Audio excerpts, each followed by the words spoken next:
Anda menyaksikan Breaking News TV One, pemirsa, bersama saya Vena Kintan. Sesaat lagi kita akan Presiden Turki Recep Tayyip Erdogan sesaat lagi akan menaiki pesawat untuk berangkat meninggalkan Indonesia. Nampak di Presiden Turki Recep Tayyip Erdogan ini ditemani oleh sejumlah delegasi pejabat Indonesia untuk kemudian diantar menaiki pesawat, dan nampak juga hadir Presiden Republik Indonesia Prabowo Subianto yang turut mengantar Presiden Turki Recep Tayyip Erdogan. Setelah kemudian Presiden Turki tiba di tanah air kemarin pada hari Selasa tanggal 11 Februari 2025, yang kemudian ini juga kehadirannya disambut antusias oleh Presiden Republik Indonesia Prabowo Subianto, dan hari ini keduanya ini juga telah menggelar sejumlah pertemuan rapat bersama dengan Presiden Prabowo Subianto di Istana Kepresidenan Bogor, Jawa Barat. Dan keduanya ini telah menyepakati sejumlah hal usai menggelar pertemuan. Ini diantaranya adalah kesepakatan kerjasama di bidang ekonomi, kemudian pertahanan, kesehatan, dan juga kesepakatan kemerdekaan Palestina dengan solusi dua negara. Ini adalah pertemuan luar biasa antara kedua negara, hubungan diplomatik antara Indonesia dan juga Turki yang telah berlangsung selama 75 tahun, cerminan 75 tahun hubungan diplomatik Republik Indonesia dan Turki yang nampak erat sekali, di mana keduanya ini diharapkan setelah pertemuan ini dapat menjalin kerjasama di masa depan setelah yang disepakati pada pertemuan bilateral HLCC, High Level Strategic Cooperation Council, antara Indonesia dan juga Turki. Nampak Presiden Turki Recep Tayyip Erdogan ini sudah siap untuk menaiki pesawat, akan melakukan kunjungan berikutnya.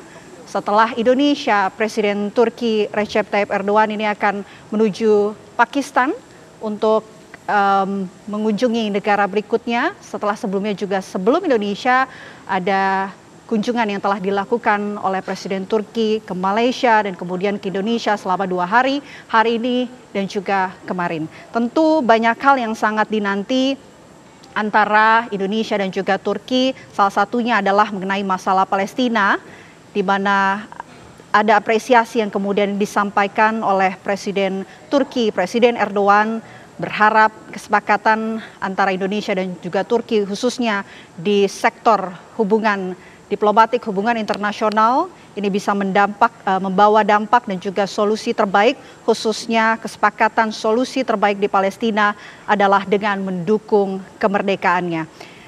Dan selain juga mengenai kesepakatan hubungan internasional, ada sejumlah kesepakatan lain yang telah disepakati oleh Indonesia dan juga Turki. Tentunya di bidang kesehatan, kemudian ada di bidang ekonomi, pertahanan, dan mudah-mudahan setelah pertemuan kedua ini segera ada tindak lanjut begitu mengenai kerjasama yang akan dilakukan antara Indonesia dan Turki. Nampak Presiden Turki Recep Tayyip Erdogan ini sudah menaiki pesawat dan juga melambaikan tangan rasa terima kasih luar biasa.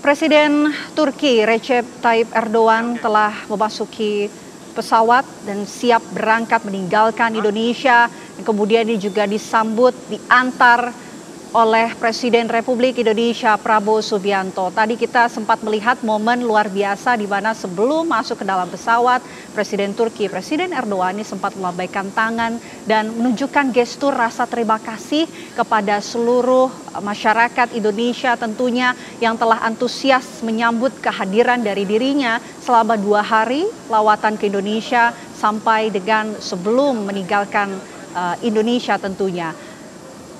Nampak juga masih ada penyambutan pengantaran Presiden Turki Erdogan sebelum meninggalkan Indonesia, di mana berdasarkan kunjungannya ke Indonesia ini telah menghasilkan sejumlah kerjasama tentunya yang diharapkan bisa memperkuat ya hubungan diplomatik antara Indonesia dan Turki, agar kedepannya ini semakin erat tentunya setelah saling menyepakati di berbagai sektor, mulai dari bidang ekonomi, kemudian pertahanan, kesehatan, dan juga kesepakatan hubungan internasional kemerdekaan Palestina dengan tentunya ada solusi dari dua negara.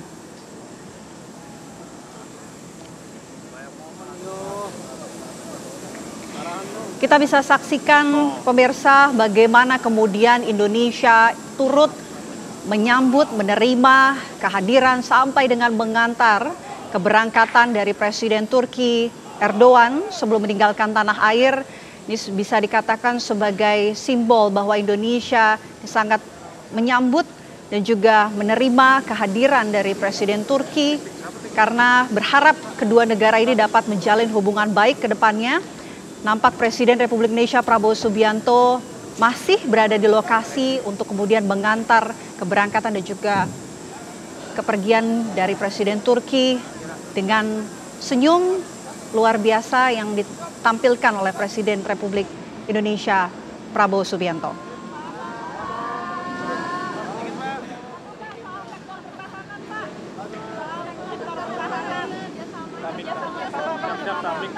Lanjutnya gimana Pak, sektor pertahanan? Bagus. Apa juga Pak? Ya, kita bisa mendengar ya bahwa rekan-rekan media ini berupaya untuk meminta doorstop kepada Presiden Republik Indonesia Prabowo Subianto.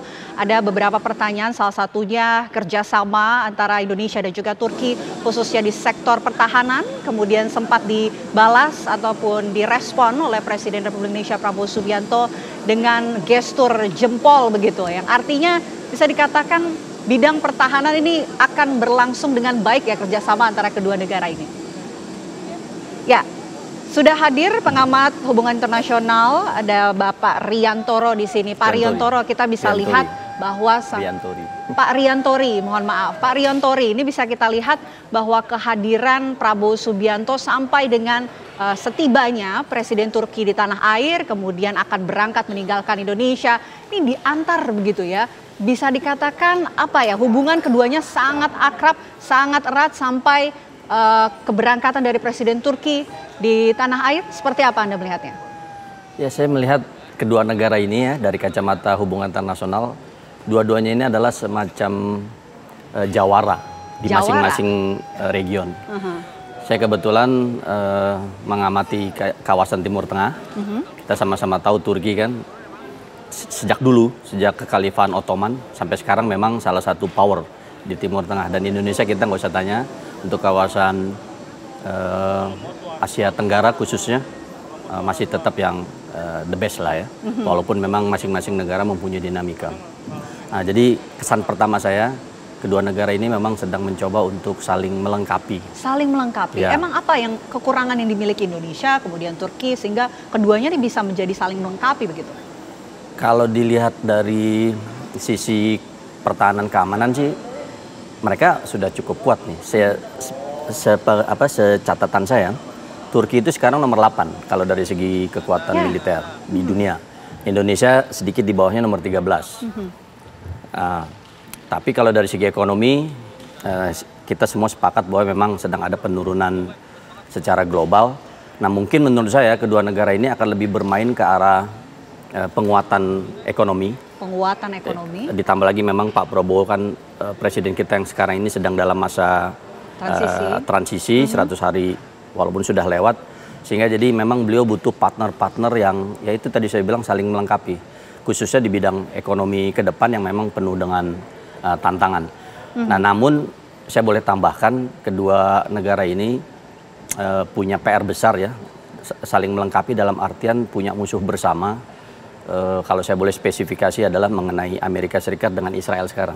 Kalau saya boleh tarik lebih mengkerucut lagi, kita punya saudara di Gaza yang sedang ketar-ketir karena katanya mau dikeluarkan dari wilayahnya. Nah, disinilah menurut saya Indonesia mempunyai momentum yang sangat penting ya, dengan kedatangan beliau ini sebuah berkah, sehingga kemudian Indonesia melalui Bapak Prabowo kita beserta kabinetnya, terutama kabinet yang terkait dengan Polhukam, untuk bisa lebih menunjukkan bahwa Indonesia itu tidak akan pernah luntur dari perjuangan untuk mendukung saudara-saudara kita di Palestina dan di Gaza. Ya, tentu kalau kita lihat Turki dan juga Indonesia ini satu kesepakatan begitu ya, bahwa kemerdekaan Palestina ini adalah sesuatu hal yang harus didukung. Tapi kalau kita lihat pada saat usai melakukan kunjungan di sana ke Presiden Bogor, Presiden Turki ini juga sempat mengapresiasi begitu masyarakat Indonesia yang terus memberikan suaranya mengenai kemerdekaan Palestina. Apakah ini bisa dikatakan sinyal bahwa Turki dan juga Indonesia ini akan sejalan begitu untuk memperjuangkan kemerdekaan Palestina? Ya, tentu saja. Kalau saya boleh memberikan tambahan khusus untuk Turki ya. Turki itu juga sebuah negara yang tidak perlu kita ragukan mengenai sikapnya dalam memperjuangkan kemerdekaan Palestina. Namun memang kita sama-sama tahu secara konsep hubungan internasional kan ada kepentingan nasional. Jadi kalau dilihat Turki itu seakan-akan kayak dia bermain dua kaki, kok katanya dukung Palestina, tapi dengan Israel masih ada hubungan dagang, hubungan yang bersifat bilateral. Ya itu tadi harus dibedakan antara negara yang memang mempunyai kepentingan nasional secara langsung maupun yang tidak. Nah kalau memang negara yang katakan tidak mempunyai hubungan dengan kedekatan hubungan historis, apalagi perjuangan dengan Palestina, mungkin dengan gampang bilang seperti itu ke Turki. Tapi saya sebagai pengamat hubungan internasional dan Timur Tengah, apa yang dilakukan Turki itu tidak terlepas dari kepentingan nasional. Sepanjang dia memang masih tetap konsisten dalam mendukung perjuangan Palestina. Terlepas dia kemudian masih punya hubungan dengan Israel secara langsung ya, beda dengan negara kita. Kalau negara kita memang tidak punya hubungan secara langsung dengan Israel, karena memang kita berpegang teguh dengan pembukaan Undang-Undang Dasar kita 45, bahwa kemerdekaan itu adalah hak segala bangsa. Jadi kita bukan anti bangsa Yahudi, kita hanya tidak suka dengan ideologi Zionismenya yang sedang dianut oleh negara Israel, yang memang kebetulan notabene dianut oleh Yahudi. Jadi kita tidak suka dengan ideologi Zionisme yang bersifat penjajahan itu. Nah, di titik itu menurut saya ada satu kesamaan perjuangan, sehingga jadi wajar kalau Pak Erdogan memberikan hormat kepada bangsa kita. Gitu. Nah, di sini yang tadi saya bilang, Bapak Presiden kita semoga bisa menjadikan ini momentum yang lebih kuat.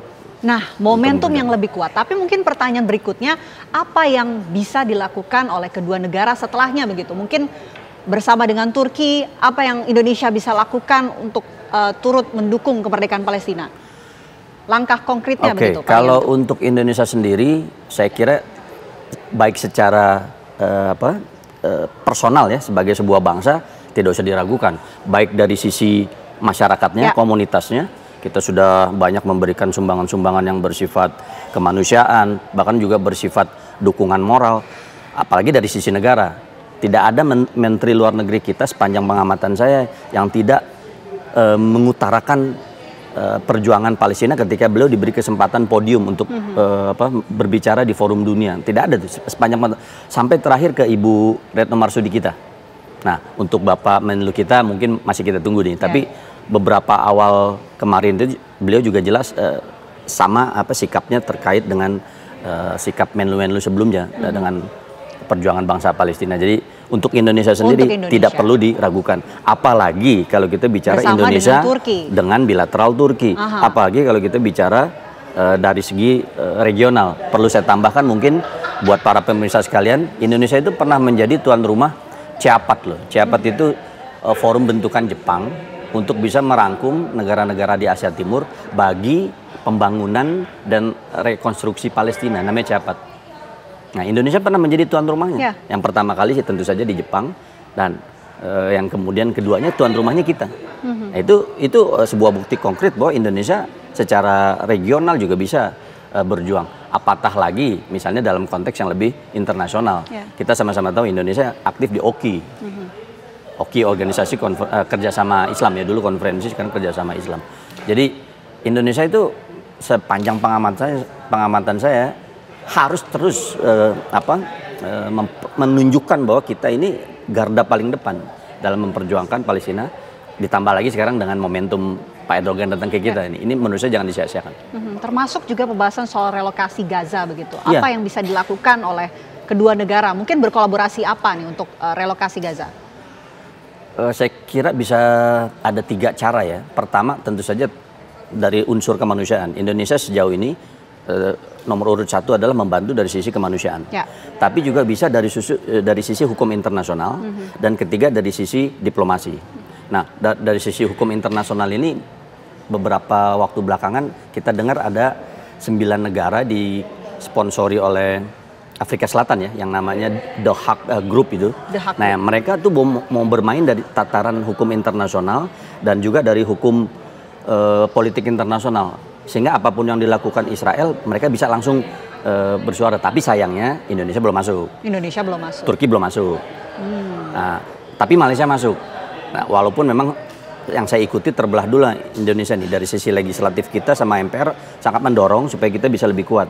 Tapi dari sisi Menlu kita itu menganggap di belakang The Hague Group itu ada campur tangan dari pihak lain yang kita masih harus tunggu. Nah, menurut saya Turki sama Indonesia bisa juga memainkan kartu itu. Kalau kita memang mau lebih memperjuangkan hukum internasional dan politik internasional. Tapi setidaknya dari 3 yang saya sebutkan tadi aspeknya, kita sudah leading di sisi kemanusiaan dan kita juga sudah leading dari sisi diplomasi. Kalau ini lebih diperkuat tentu saja akan lebih bagus. Dan kalau yang satu sisi ini kita bisa juga turut bermain, yaitu hukum internasional dan politik internasional, menurut saya akan sangat luar biasa di masa Pak Prabowo ini. Akan sangat luar biasa dan juga memberikan dampak dan hasil tentunya. Tentu saja. Oke, baik. Selain juga membahas soal hubungan internasional, salah satunya mengenai masalah yang terjadi di Palestina yang turut disepakati dalam pertemuan bilateral, rapat bilateral antara Presiden Prabowo Subianto dan juga Presiden Turki, ini membahas mengenai bidang kesehatan begitu. Apa kolaborasi yang bisa dilakukan antara Indonesia dan juga Turki dalam sektor kesehatan? Kalau menurut saya yang paling konkret adalah dari segi nakes ya. Nakes. Karena memang kita sama-sama tahu banyak nakes-nakes kita yang luar biasa. Ditambah lagi kita memang punya banyak fakultas-fakultas kedokteran yang kelas dunia. Nah, kalau dari Turki untuk level Eropa mungkin dia masih kalah, tapi untuk level Timur Tengah dia juara. Untuk sisi nakes dan dari segi kesehatan. Dari situ mereka bisa berkolaborasi. Tambahan sedikit kalau saya boleh ya. Untuk kedepannya ini saya orang yang percaya dengan sinyal. Kalau para pemirsa dan ibu kalian ketika kemarin datang kan ada hujan ya, rintik-rintik agak besar malah ya. Kesannya kayak tidak bersahabat sinyal ya. Dari alam tapi gitu ya, tidak kita lihat bersahabat. sekarang ini sangat cerah cuaca. Nah, kalau saya boleh tarik ini mungkin menurut saya Tuhan memberikan gambaran memang sekarang dunia sedang tidak baik-baik saja. Dinamika apa yang dilakukan Erdogan dengan ke Indonesia mungkin akan banyak pihak apalagi dari Amerika Serikat sama dari Israel yang akan menganggap ini tidak jadi ancaman besar. Ya. Indonesia luar biasa populasi muslimnya, Turki juga apalagi dari segi militer tadi nomor 8, nomor 13. Tapi ya dinamika itu harus dilewati dengan baik kan, dengan hal yang positif kan. Kalau kita lihat cuaca sangat cerah ini. Cuaca sangat cerah. Tadi saya dari daerah selatan ke sini, ke timur sini cuacanya bagus. Maghrib aja masih cerah gitu. Biasanya kan udah gelap. Walaupun itu sangat bersifat subjektif ya, tapi saya percaya ini semacam sinyal yang mungkin lagi-lagi bisa dijadikan ya daya semangat buat kita, terutama buat beliau beserta para jajaran pengelola negara kita ini untuk terus maju, move on gitu. Dalam hal ini dengan bekerja sama dengan Turki, khususnya kalau saya boleh pesan untuk saudara-saudara kita yang di Gaza. Ya. Karena ini 2 kekuatan besar yang bersatu ini. 2 kekuatan besar yang bersatu. Bisa dikatakan juga sinyal alam kalau cuaca cerah ini mungkin setelah pertemuan ada apa nih gitu sampai hal-hal positif yang saya yakin nanti di bawah level presiden ini lalu kabinetnya atau akan ada lanjutan-lanjutan yang positif. Saya yakin akan ada lanjutan positif. Nah, kalau kita lihat juga 2 karakter dari kedua pimpinan, baik itu Presiden Republik Indonesia dan juga Presiden Turki, dua-duanya karakternya keras, tapi kemudian bisa bersatu, guyup dan juga menghasilkan kesepakatan. Apa analisa Anda? Mungkin saya bisa koreksi sedikit ya, bukan keras, tapi tegas ya. Tegas. Karena itu menurut saya agak berbeda ya kalau keras. Kita bisa lihat ya pemimpin itu memang harus tegas. Dia nggak boleh lembek karena supaya menjadi contoh bawahannya. Pak Erdogan itu kalau kita lihat beliau setahu saya memang latar belakang aslinya bukan militer ya. Tapi beliau itu punya karakter tegas. Seperti militer. Disiplin. Beliau itu pernah memarahi anak buahnya loh, gara-gara masalah waktu gitu. Nah sama dengan presiden kita Pak Prabowo, walaupun kalau kita lihat Pak Prabowo ini belakangan ini beliau itu humoris ya. Nah itu menurut saya keren tuh. Saya senang orang yang humoris tapi tegas gitu, sehingga membuat suasana tidak kaku. Coba perhatikan dari kemarin pada saat kedatangan itu kayak mau coba rangkul-rangkul, walaupun secara apa ya tata protokoler kan nggak boleh. Nggak boleh. Nggak boleh itu ada pakemnya ya, setahu saya. Tapi beliau berdua enjoy aja tuh, walaupun tetap dalam koridor yang masih bisa ditolerir ya. Itu menunjukkan bahwa gesture itu menunjukkan bahwa mereka mau menunjukkan kepada dunia lewat televisi, salah satu TV One kita yang tercinta ini, bahwa masalah itu harus dihadapi tetap dengan tegas, tapi juga harus dengan enjoy. Enjoy ya. Nggak boleh terlalu kaku, pasang muka kaku gitu. Nah, dari kemarin sampai sekarang saya lihat tidak ada muka-muka yang masam gitu, nggak ada. Karena keakraban keduanya juga sempat tertangkap ya ketika di Istana Kepresidenan Bogor sebelum pembacaan nota kesepahaman, kesepakatan, sempat diajak keliling gitu. Presiden Prabowo sempat mengajak Presiden Turki keliling Istana Kepresidenan dan semuanya tuh nampak cair begitu. Apakah ini bisa dikatakan bahwa pembahasan ini menghasilkan sebuah kesepakatan yang dua-duanya nih sama-sama senang begitu dengan hasilnya? Apa bagaimana? Kalau bahasa anak sekarang apa? Chemistry ya? Chemistry-nya kalau saya pikir udah cocok. Gitu. Udah cocok. Tinggal bagaimana nanti beliau-beliau yang di bawahnya itu bisa menafsirkannya dengan tepat. Kalau pimpinan kan dia memang di level atas, mau menunjukkan, ayo kita udah buka nih, ini suasananya sudah cair nih, tinggal dilanjutkan supaya konkret gitu. Saya pikir itu sinyal yang menurut saya memang positif, seperti tadi gambaran saya, walaupun itu terlepas dari masalah keyakinan ya, tapi sinyal itu saya pikir kadang-kadang memang perlu juga kita jadikan acuan loh, buat penyemangat. buat penyemangat dalam kehidupan kita gitu, menurut saya. Oke, sekarang kita mungkin bicara soal posisi Indonesia secara internasional begitu. Secara internasional seperti apa posisi Indonesia tentunya? Kalau boleh spesifik, posisi dalam konteks apa nih? Dalam aspek apa nih? Misalnya kalau kita aspek ekonomi lah yang sedang menjadi kesepakatan antara Indonesia dan juga Turki. Posisi Indonesia dan juga Turki dalam sektor ekonomi seperti apa? Saya belum bisa terlalu jauh membicarakan keluar ya. Tapi kalau dilihat dari apa ya kebijakan Pak Prabowo dengan efisiensinya, saya pikir itu sebuah langkah yang menurut saya akan punya dampak ke depan. Segala sesuatu kalau kita merasa punya kekurangan, ya kita harus sadar diri. Tanpa perlu kita bicarakan ke orang kita nggak punya duit, tapi kita nggak usah ngomong terlalu banyak, tapi action. Nah, kita baca sekarang adalah beliau meminta kepada jajarannya semua untuk efisiensi. Efisiensi bukan berarti kemudian pelit ya, tapi kemudian lebih menggunakan skala prioritas. Nah, dari sudut pandang itu saya merasa bahwa Pak Prabowo ini punya sesuatu yang jauh ke depan dengan efisiensinya tersebut. Tentu saja dalam konteks ekonomi, efisiensi kan garis lurus linear dengan ekonomi. Nah kalau itu memang kemudian perekonomian dunia itu sejalan, maka kita bisa harapkan sekitar 3-4 tahun ke depan Indonesia punya tabungan ekonomi yang lebih, yang itu yang akan menjadi boom ke depan. Dari sisi Turki juga kita harapkan seperti itu sehingga jadi ada sinergi yang kuat. Tapi untuk detik ini saya belum berani bilang bahwa Indonesia itu kuat secara ekonomi. Karena indikatornya tadi kita sedang melakukan penghematan dalam bahasa yang lebih halus, efisiensi. Tapi mudah-mudahan konsisten beliau-beliau ini di bawah komando Pak Prabowo, sehingga kemudian seperti yang terjadi di negara Amerika Latin ya, dengan penghematan yang luar biasa. Sekarang ada negara Amerika Latin itu saya agak lupa namanya, tapi dia kemudian bisa menunjukkan kepada dunia dia bisa survive lewat proses efisiensi tadi. Mungkin beliau terinspirasi, saya belum terlalu jauh juga, tapi beliau kan suka baca buku setahu saya Pak Prabowo ini. Ada visi ke depan yang dimiliki oleh Presiden Pak Prabowo Subianto tentunya dengan lewat kebijakan efisiensi secara ekonomi. Oke, kita mungkin kembali lagi bicara soal kehadiran dari Presiden Turki.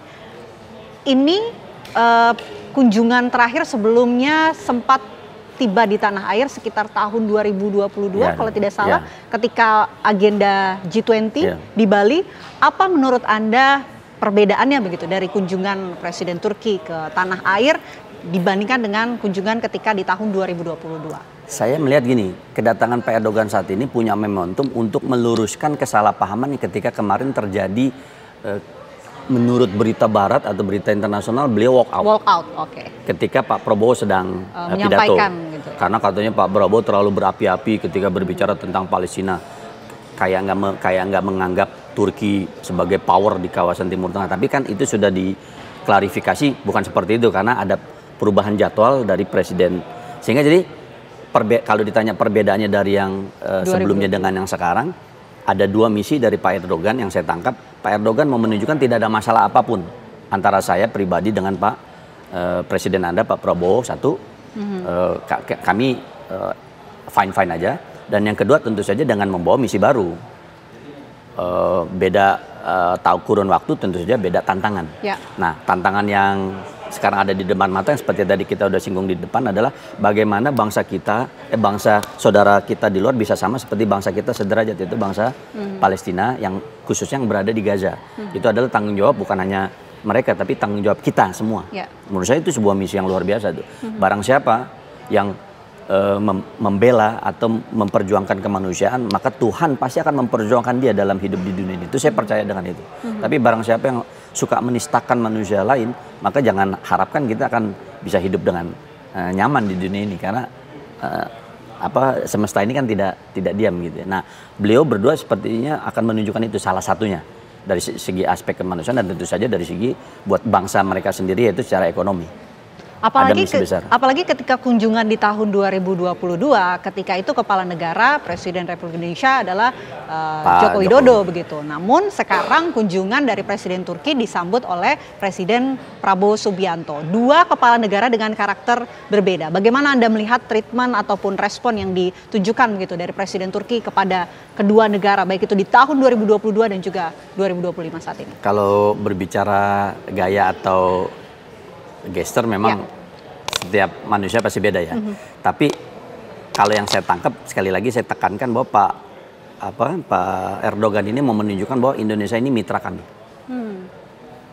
Pergantian presiden ini makanya beliau mencoba tangkap apakah akan ada perubahan signifikan dari Pak Jokowi atau Pak Prabowo. Itu saya yakin ada di dalam salah satu mirip seperti kalau di kampus saya bikin MOU kerjasama tuh. Ya. Ketika sudah berganti rektor atau berganti durasi, kita kan pasti pertanyakan lagi ini gimana nih kita lanjutkan. Keberlanjutan. It's very good. Itu saya suka dengan istilah itu. Keberlanjutan kita bagaimana nih gitu ya, Pak Prabowo. Dan saya yakin jawaban Pak Prabowo lanjut. Untuk kebaikan lanjut gitu. Tapi masalah beda gaya memang saya no comment lah kalau itu. Itu saya nggak bisa jawab. Baik, apalagi keduanya ini di Istana Kepresidenan menggelar pertemuan bilateral dan juga pelaksanaan dan HLCC. Unsur culture-nya loh. Unsur culture-nya apa? Itu kan waktu di Bogor itu ada kayak arak-arakan barongsai. Iya. Nah, yang menarik adalah ketika menggelar bilateral tertinggi HLCC. Apa yang bisa ditangkap dengan pertemuan bilateral tertinggi ini antara Indonesia dan juga Turki? Nah itu menurut saya sebuah momen yang tidak boleh diabaikan itu. Itu momen yang sangat penting mengingat Indonesia ini butuh partner yang memang benar-benar komprehensif. Bukan hanya sekedar sekali lagi saya kasih ilustrasi, yuk kita bikin MOU tapi sesudah itu tindak lanjutnya tidak ada MOU-nya. Tapi butuh yang memang konkret gitu. Nah supaya bisa konkret itu harus ada rejimnya atau ada semacam pengaturan yang memang clear. Begitu pula tentu saja dari Turki. Turki itu kita sama-sama tahu kan dia negara besar tapi kalau kita tarik ke arah utara ke Eropa dia kan nggak dianggap. Dia hanya bisa dianggap ke kawasan Timur Tengah atau bahkan mungkin ke kawasan Asia Tengah yang pecahan Uni Soviet yang bahasanya memang bahasa Turki. Dia bisa bermain di situ tuh. Nah sehingga dengan ada forum-forum atau saya bisa juga sebut sebagai rejim-rejim pengaturan yang konkret itu menurut saya sama sekali tidak bisa diabaikan. Itu bahkan menjadi sesuatu yang it's a must ya istilahnya. It's a must itu menurut saya. Menarik juga kalau kita sempat baca ya respon dari media Turki, masyarakat Turki setelah adanya kunjungan dan antusias dari masyarakat Indonesia ketika Presiden Turki tiba di tanah air disambut luar biasa. Masyarakat Indonesia juga cukup antusias ya untuk melihat dan menyaksikan bagaimana Presiden Turki tiba di tanah air. Bisa dikatakan nih antusias yang besar dari masyarakat Indonesia. Melihat respon dari media Turki yang nampak juga terkejut begitu dengan antusias luar biasa dari masyarakat Indonesia ini. Nah, saya bisa jawab dari sudut pandang bukan politik, bukan militer. Indonesia itu ternyata cukup dekat dengan culture Turki. Pertama dari sisi kuliner. Kebab-kebab itu ya. Kebab-kebab. Itu Turki itu. Indonesia banyak juga kebab. Kedua dari sisi olahraga. Anda tahu bahwa salah satu liga voli perempuan yang paling terkenal di dunia itu Liga Voli Turki.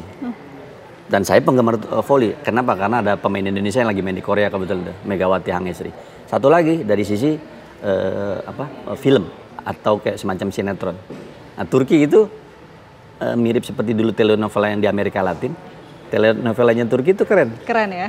Dan banyak penggemarnya di Indonesia. Oke, banyak kesamaan yang Indonesia dan juga Turki miliki. Tentunya juga kita sangat berharap ya setelah culture muslimnya tentunya. Ya, kita berharap setelah pertemuan antara kepala negara dari dua negara ini, hubungan bilateral antara Indonesia dan juga Turki bisa semakin erat dan juga semakin baik tentunya. Tadi juga telah ditutup oleh keberangkatan pesawat yang ditumpangi oleh Presiden Turki Recep Tayyip Erdogan setelah terbang dari Bandara Lanut Halim Perdanakusuma. Terima kasih banyak Pak Riantori, pengamat HI Universitas Mustopo atas waktunya di Breaking News TV One. Selamat jalan Pak Erdogan. Selamat jalan Pak Erdogan. Baik pemirsa, saya tutup Breaking News TV One. Saat lagi Anda dapat menyaksikan Apa Kabar Indonesia Malam bersama Ken Ando. Saya pamit, terima kasih pemirsa. Sampai jumpa.